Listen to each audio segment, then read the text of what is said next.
great Wednesday evening, everybody, and welcome to Direct Line. We could even say good morning, America, except it's 7:30 p.m. There you go. Hey. There's Kendall. They're the Ehrlichs. They're dark, but they're there. All right. Oh, my God. Philadelphia. Hey, guys, everybody. How psyched are we? All right. Y'all are hot and live, so keep it PG.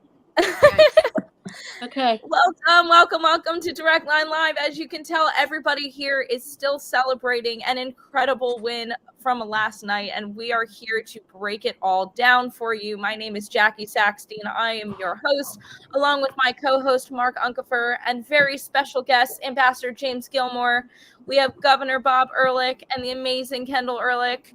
And we have Kate Sullivan from the Baltimore Central Committee, and everyone is here to break down all the hot takes from last night and what's still to come with the House races and 4 years of Trump's round 2 second term. So let's get right into it. Ambassador, I think we'll start with you. I think one of the biggest surprises of the night was, or actually wasn't a surprise for me because I was expecting it, was how close Virginia came to going for Trump. And I think that will expand into a broader conversation about the massive swings across the board going towards Trump, especially in blue states where he really narrowed the gap. So we'll start with you. Well, I wrote an article, an op-ed that was published in a number of Virginia newspapers 2 days before the vote. And in that op-ed, I basically said that I felt like something was really stirring, not just in Virginia, but in the country, and that Virginia actually might be in play. What I said in my op-ed was Trump did his rally there in the last day. Kamala Harris was spending a lot of money on radio and TV in Virginia. And it seemed to me that would be pointless unless they thought that there was something kind of risky about the state. And then, I pointed out the fundamentals of the race and what was going on, and the fact that, that Virginians were just as worried about the economy and crime and the southern border as anybody else was, and that it seemed like things might be getting closer. So I think I was 2 days ahead of the curve on that.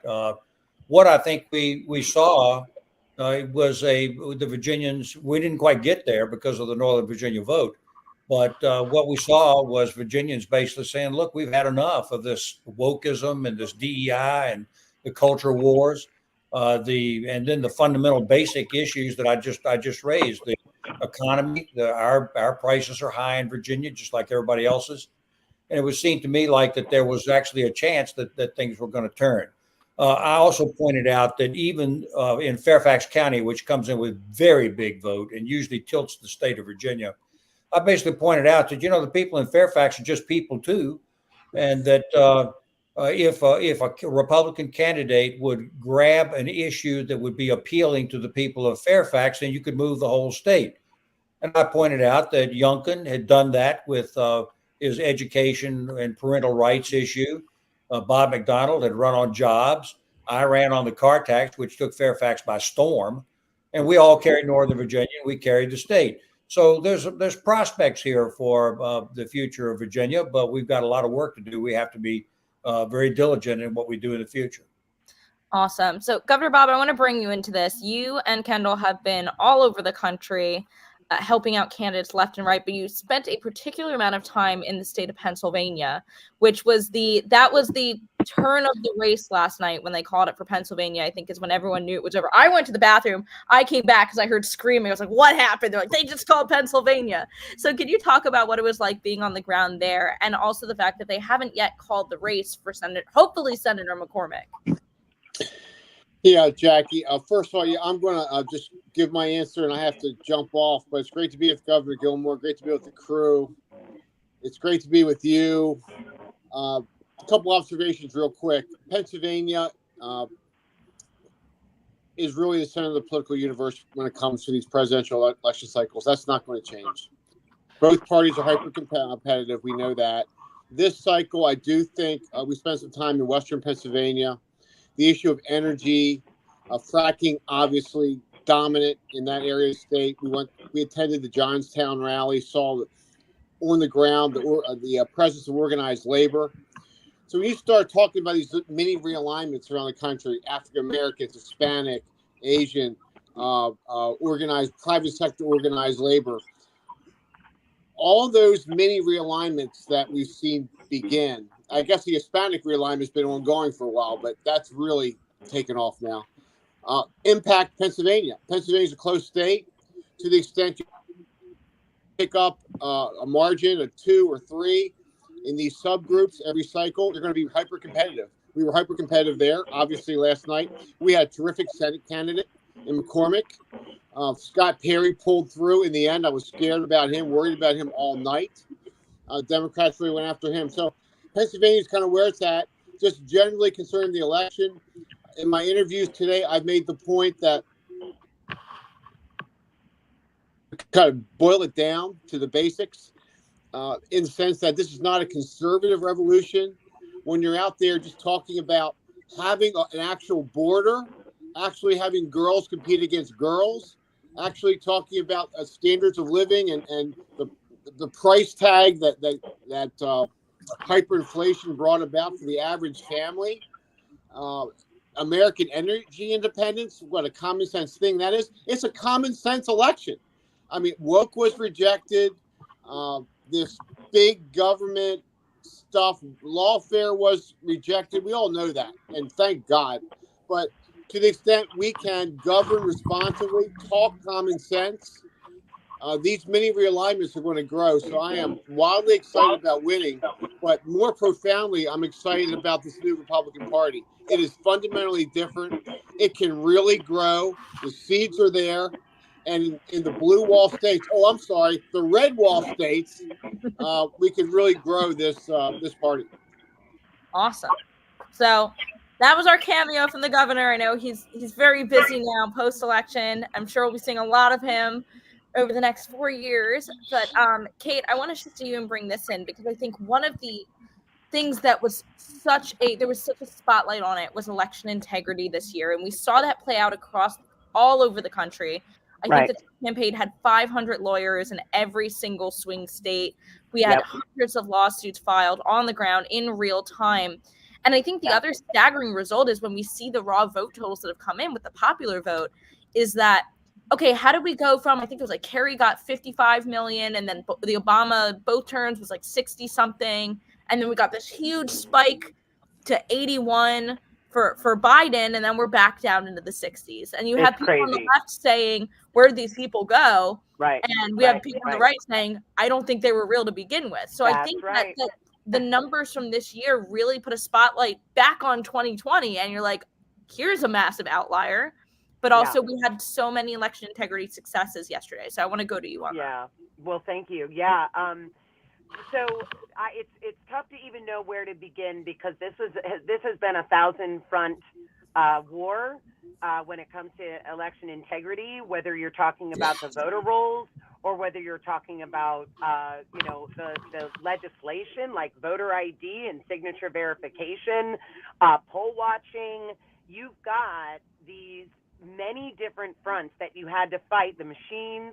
These are all things that you had to fight all at the same time. Now, in Maryland, we fought really hard and targeted on the voter roll cleanup.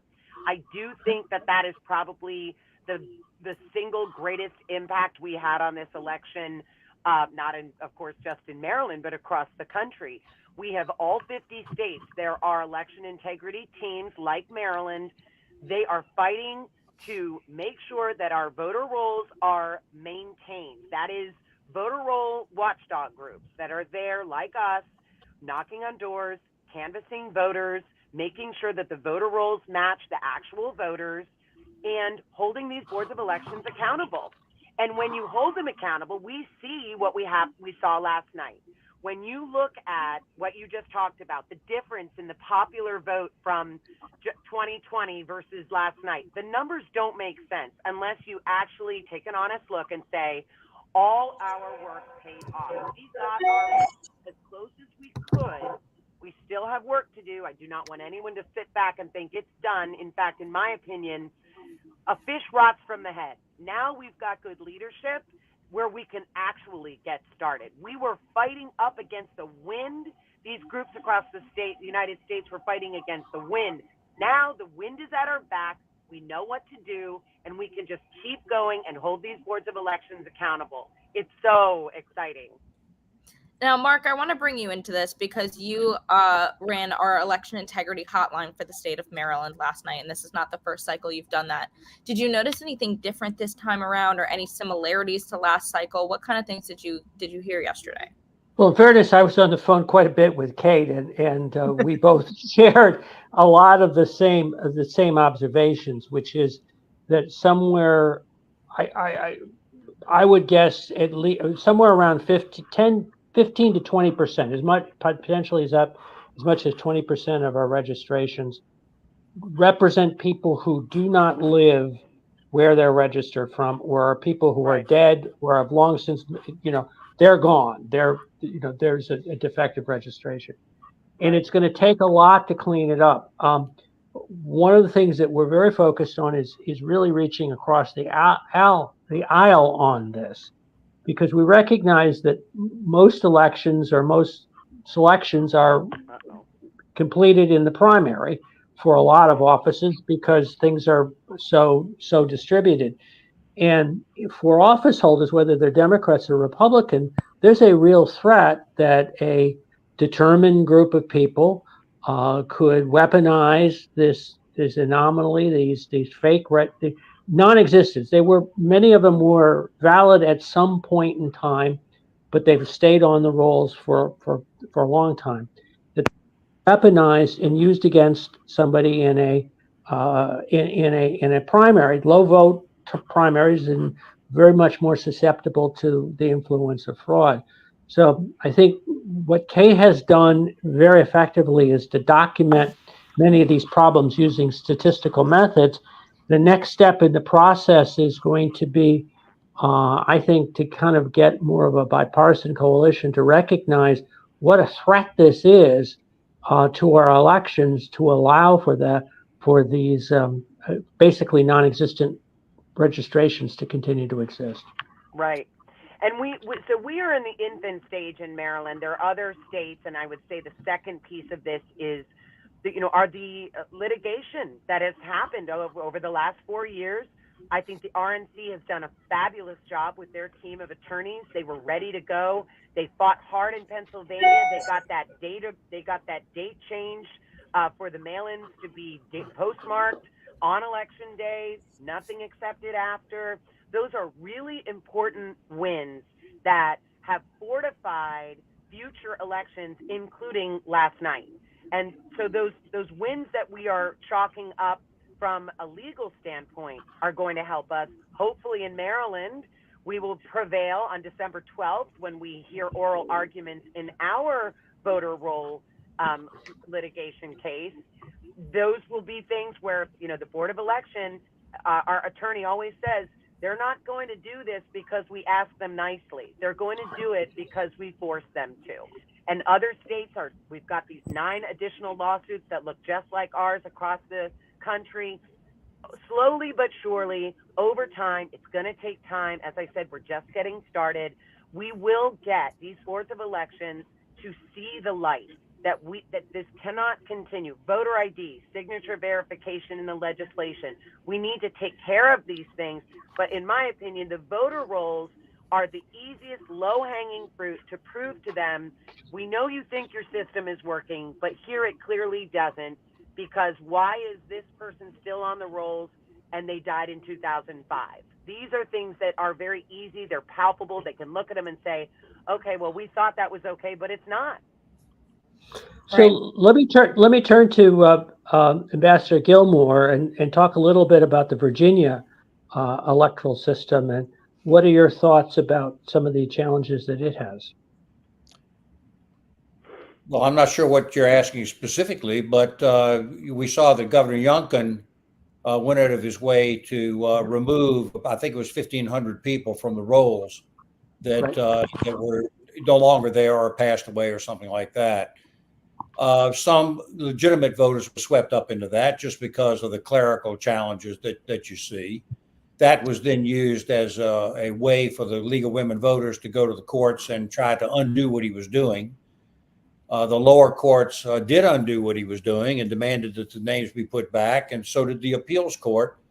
But then the Supreme Court issued a stay and allowed him to actually remove those people for the election. So, to Kate's point, I think we've got a lot of work to do in Virginia, but I think our example is just like everywhere. I think that you got to make it nationwide to try to do something to bring about this kind of voter security. Look, I'm very excited about what we saw in Virginia. I did not, while I wrote an op-ed that wondered whether or not things were moving, and I could feel them moving, and in fact, that's the way it turned out.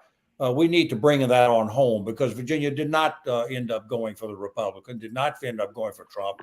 We did end up still going for Kamala Harris. So there's still a lot of work to do in order to make sure that Virginia remains competitive.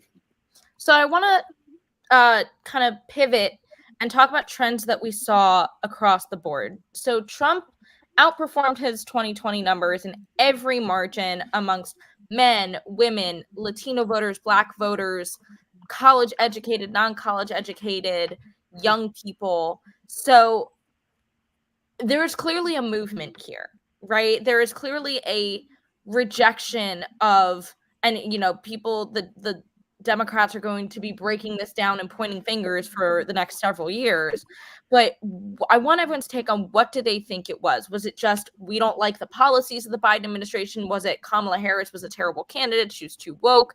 What do you think it was that got so many people from all walks of life to say, you know what? No, I'm voting for Trump this year. Well, I want to address this because I believe that it is the entire Democratic program. If you really look at the way the Democrats have been running the country, actually since Obama actually brought in this whole woke business, and then you saw the Black Lives Matter riots, which were treated differently from anything else, and then but it's the entire culture wars that we've seen, and I believe that this has been rejected. I think it was rejected. Now there are other more standardized non-cultural issues as well that I think dominated. I think the inflation issue absolutely dominated everywhere. People just could not afford things anymore. And that's what they were reporting on all the polling. And I believe that to be the case. I think people were upset about the southern border because people were seeing what was going on. And I want to return back to the theme that I made. I hesitate to say that we're supposed to all be anti-immigrant. But you may notice that people who are immigrants, particularly in the Hispanic community, who came into this country properly and legally, are not in favor of the open border down on the southern border. And that's because they're law-abiding people. As a matter of fact, I think we've seen that the Hispanic community shares our values as put forward by the Republican candidates, and that's why they're voting for us. The Democrats are interesting people. They have this Nazi-like quality of trying to characterize people based upon ethnicity or gender, and they've been working on it for a long time. So I think if I want to make one last contribution before I turn it over, it is this: if conservatives want to reform this country, if we want to take this election and turn it into a genuine move forward for the future, we're going to have to persuade the American people that we're right. Because I think that the Democrats have worked now for years and years and years to try to reform the society.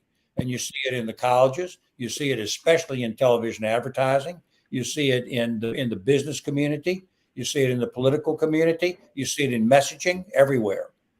And as long as the people of the United States are acculturized to what that is, then they're going to win. And we're not going to be able to do those reforms. So we're going to have a lot of work to do to lay the foundation that we're right. And I think we can do that on the strength of this election. Right. Yeah, I have to agree that the bad policies of the Biden administration certainly helped us. But I would say that the difference between the Kamala Harris campaign and the Trump campaign is the difference between being organic and based in common sense and what resonates with people and that filled with heart, that grassroots feel and spirit, engineered. Everything's the people weren't buying what they were selling, right? You can't just tell us that you're joyful. It has to feel joyful. And there is no question. You see Donald Trump serving hamburgers at McDonald's. We're having a ton of fun over here. And they are trying to keep up with that or manufacture it. I always liken the Democrats to the Republicans current, to the people who take the SAT and they know how to take the test, but they don't understand the material. Trump actually understands the material. He loves the American people. He knows what makes the American people tick, but the Democrats don't. They just know how to win elections.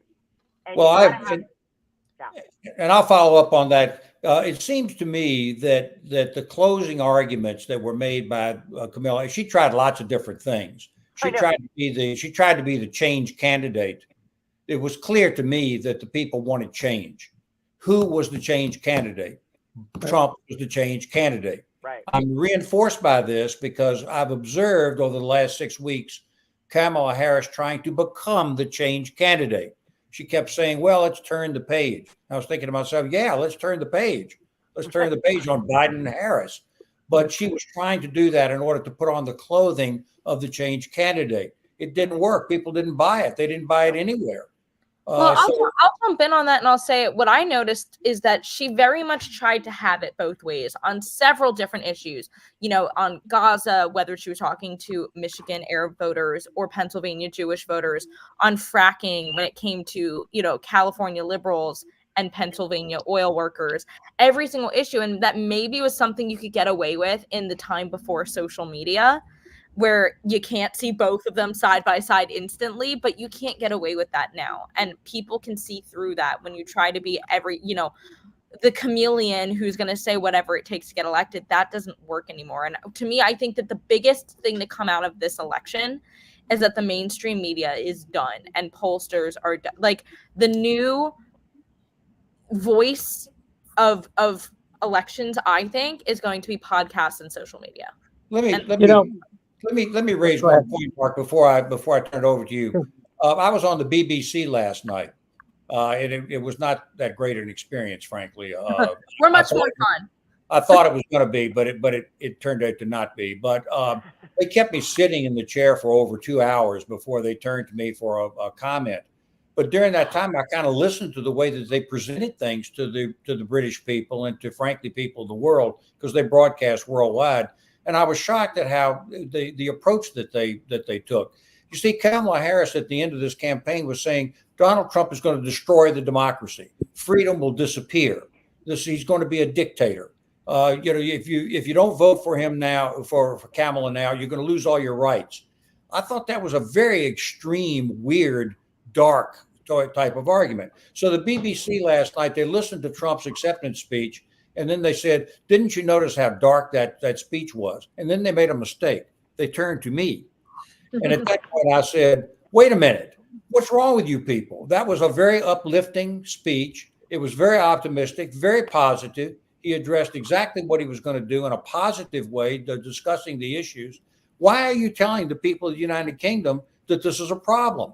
And frankly, because of my ambassadorship, I know some of these people, and they ought not to be getting a message that America is a problem. They ought to be getting a message that America can continue to lead. And I believe with Trump, we will. I agree. Go ahead, Mark. Yeah, I was going to add, I think we're talking about some of the horse race issues, but I think there are also embedded in the election some real long-term trends that are worth taking a note to. There's an author, Rui Teixeira,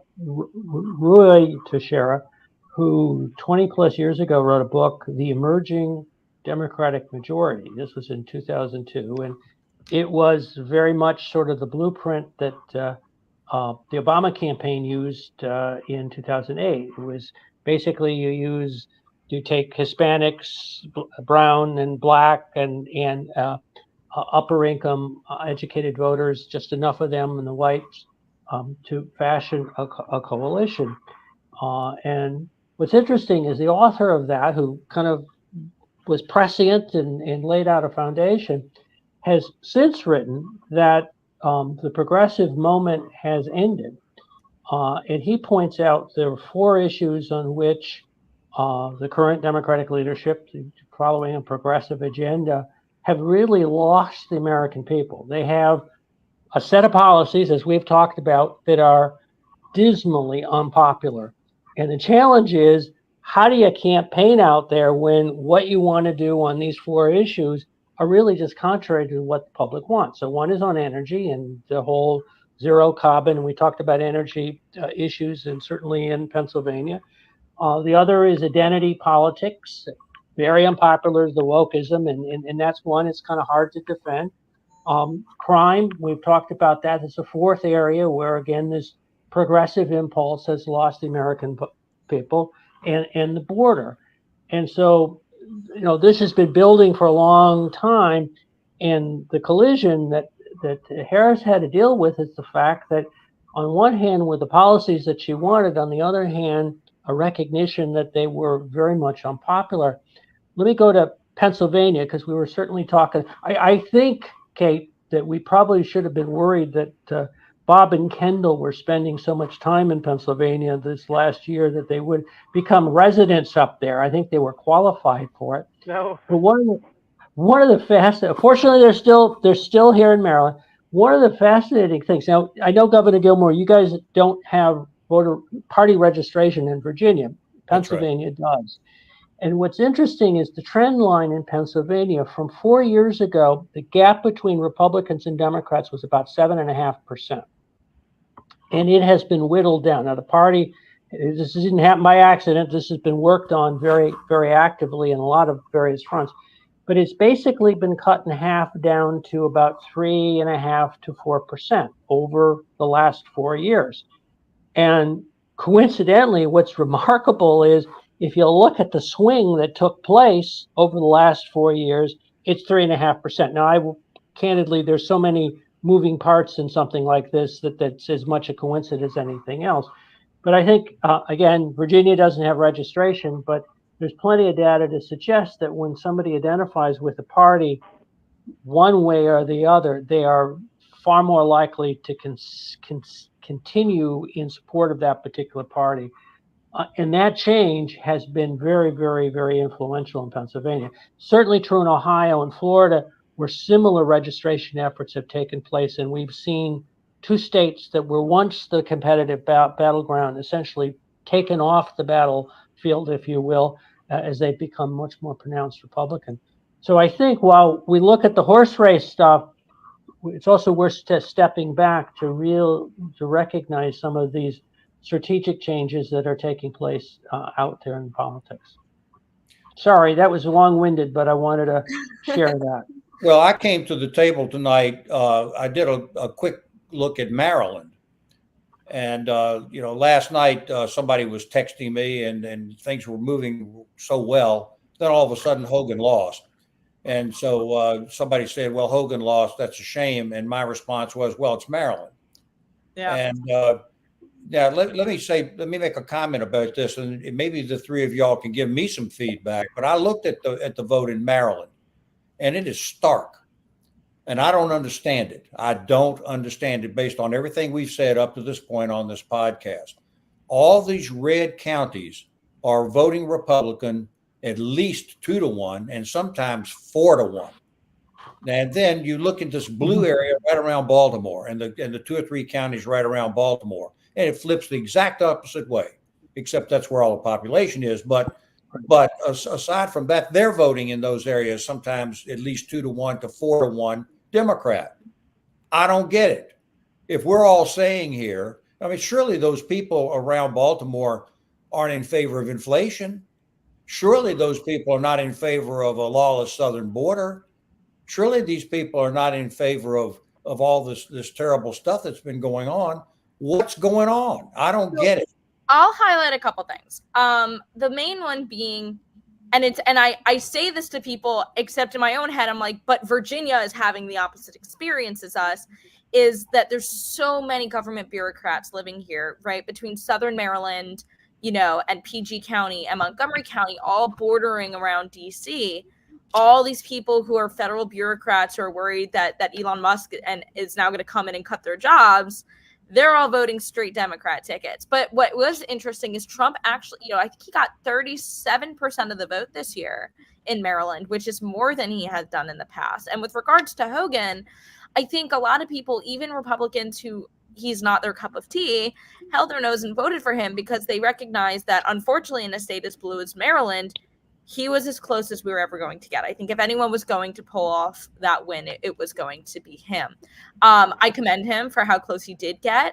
I think it's unfortunate that so many people saw, they sent out mailers and ran commercials about, her crimes and her fraud and the taxes she owes, and that Wes Moore is giving her a sweet deal and not really having to pay half of them back. And they still decided, all these people who said, well, we can't have an elected felon in office as their excuse for not voting for Trump, that it was fine to vote in Angela Alsobrooks. Right. But I think it has a lot to do with the types of people who live in this area, predominantly being, basically DC swamp creatures. So I was going to say, Go ahead. I was going to put it in one word. This is ground zero for know-it-alls. You know what? I have to say, I've lived a lot of places my whole life, a lot of places. And so I tend to know a little bit about each state. And Virginia is a transient state. It is not a state, it's not a state where you meet a lot of people who have lived there their entire life. And in Baltimore, especially, Maryland, of all the places I've lived in 27 states, I have never seen anything like it. These people live in their parents' home. These people, when you ask them where they went to school, they give you their high school. They are a deeply embedded community of people, and with that comes a deep affection for the way that they've been raised. I am a Democrat. They say to themselves, I am a Democrat. And that is a resistance to the idea that maybe something has changed since they were growing up. Maybe the Democrat Party is no longer what their parents' Democrat Party was. So you've got this deep indoctrination and inability to see that things have changed. So you have that certainly in the city, for sure, and probably across the state to some degree. But you also have a lot of corruption in the city. And I was going to say, this poll watching effort that we've put together, which I haven't been around in this party forever, but I've been around since 2018. And I have never seen a poll watching strategy as extensive as what we were able to pull together. We have a long way to go to really get it where I'd like it to be, but we trained over 1,000 poll watchers. They were well trained. We placed election judges. It's going to take a lot more of that, because I poll watched in the city last night, and I will tell you, I felt like I needed an exorcism by the end of that day. It was dirty. It was poorly run. It was wrong vote counts. It was fast and loose. Yes, I had a few precincts that did a nice job, and I will be sure to note them so they know who their good people are. But I am sure as heck going to also be reporting the ones that talked about, transporting the data sticks along with the election material at the end of the night with one person in the car. Those are things that just can't be done. And it leaves itself wide open for corruption. And that is something I think is going on in the city. We have yet to fully prove it, but I do think it speaks to why the city remains so blue all the time, despite the best policies that they could be choosing, yet they turn away from them. But Governor, don't you have some of the same phenomena? The sort of, you talk about the Northern Virginia and the government workers sort of, I guess, south of the Rappahannock. I don't know where precisely the boundary is these days, where you have sort of the more traditional Virginia and also the redder Virginia, as opposed to the bluer Virginia. Well, yeah, I was thinking about Virginia is a very big state. Obviously, if you go all the way to the western tip of Virginia, which I used to do when I was campaigning, and you look due north, you're west of Detroit, Michigan. So it's a long way out there, and particularly in the western part of the state, there are people that have grown up there, and are Virginians. But Kate is absolutely right. Particularly Northern Virginia, it is quite transient. And it changes every time that there are administrations, of course, as people flow in and out as a result of the change of administrations. I still believe that you can do something with that community up there. Maybe not Arlington and Alexandria. I actually own a condominium in Old Town Alexandria. It's a beautiful place, and it's a terribly governed place, just terrible. And I don't think you can do anything but Arlington and Alexandria. But I'd like to think Fairfax could be reformed in some way with the good candidate and the ability to grab them on an issue, something that they care about, not generalities. Generalities they're going to reject and just keep voting Democrat.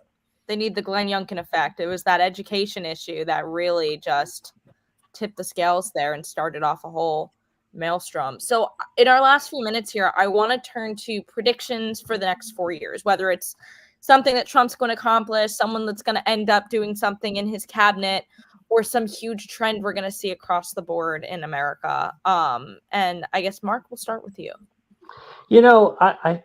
What I'm struggling with right now is I understand grief. I think we've all experienced grief in election defeats. So we know a little bit about what the Democrats are going for right now. And so there's denial, bargaining, accepting, all that kind of stuff that goes on. I'm really hopeful that they can take it down a notch, and maybe it's misplaced to see the sort of peaceful transition that they said would never happen take place, and for us to have a more, how shall I say, more typical change of power than we've had, than frankly right now I foresee taking place. But hopefully they can kind of take them down a notch, and we can be able to see that take place without as much division and conflict.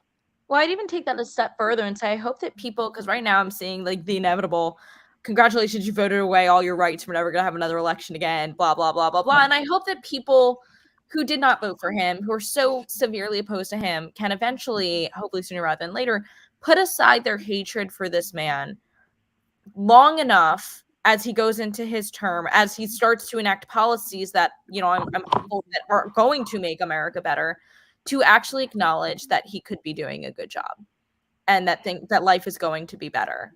I hope that they can take the time to say, because that's one thing that was absent from Kamala Harris's concession speech today, was to say, I hope he does a good job. That was not there, and that was evident that was not there. Kate, what are your predictions for the next 4 years? My very favorite line from Trump's speech last night was, our success will bring us together. And I believe that it was actually the thing that I was going to be most disappointed by. If Trump did not have a victory, we would not yet ever experience all the opportunities that are ahead of us. I know that Trump, because of his team, not because of Trump, yes, his leadership, but Rick Grenell and Kash Patel and Elon Musk and Tulsi Gabbard, and I mean, on and on, this magnificent team, RFK, these are people that are change agents. They are people who think differently from Trump. And if you've ever read the book Team of Rivals, that's exactly what Abraham Lincoln did. He took people that thought differently about ideas, he brought them together. And if Trump is successful, and I really believe he will be, the Democrats are going to see, number one, their abortion was never taken away. Their immigrant children were not carted away in paddy wagons. They're going to see just the obvious stuff, but then they're going to start to feel it. They're going to start to feel like more prosperous economic opportunities. You can't deny that. And once you start to feel it, that's the change moment. That's the moment where they say, you know what? I think I've been voting wrong for a while. I want more of this. I pray for that. Ambassador, what are your predictions? Well, Kate's packed a lot into that. And I don't even like all the people she referred to, by the way, look, this is my thought. I thought that the speech today by Kamala Harris was really dreadful. but it tells you something that I believe. The far left in this country doesn't really have a political philosophy. They have a pseudo religion. If you really ask them, to talk about issues, they talk about their cultural positions. Their answer is, "I'm right because I'm right, and I know I'm right, and I'm right." And I think that's where this is an opportunity for us, because I think they're going to continue to do the same. I think she showed you that they're going to continue to do the same thing because they believe it. They believe it, and they believe we're wrong, and they believe they're right because they believe they're right. And I think that this is an opportunity, but I don't want to de-emphasize this. It's going to take years to change the culture of the political culture of the United States, because they've been working on it for years. And we're going to have to assert what we're trying to do and to persuade the people of the United States that we're doing the right thing and not them. They're not, I don't believe they're going to be changed. And therefore, I think that it's an opportunity to contrast with them as they continue to do what I think they intend to do. So my hope is, I mean, this is probably my project management background, is, whenever a project goes right or goes wrong, you always want to sit down and dissect what went right, what went wrong, what did we learn here? And what I'm hoping is that so many people are giving rightful praise to Scott Pressler and what he did with voter registration in Pennsylvania. And what I'm hoping so much that people take away from this election is, starting now, because you don't have to wait till this election cycle, that every single state tries to replicate that voter registration effort and puts that effort in Republican parties to get more people registered, to convince them that this is the party that stands up for them. And, there's Democrats who were on the air yesterday saying, rank and files, who were saying, the Democrat Party doesn't listen to me. They don't understand me anymore. They've left the working class behind in favor of Hollywood and celebrities and billionaires.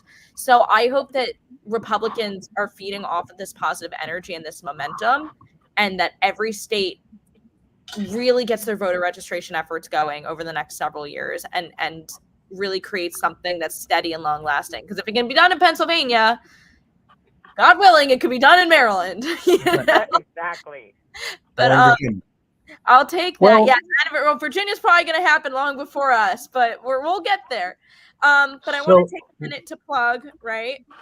We have our first Thursday event tomorrow featuring Kate Sullivan and I believe Barry Donadio as well. And that's going to be at our usual Mama Lucia's in Olney, Maryland. And that is at 6:30. So please come out and join us for that if you're available, and keep the celebration going.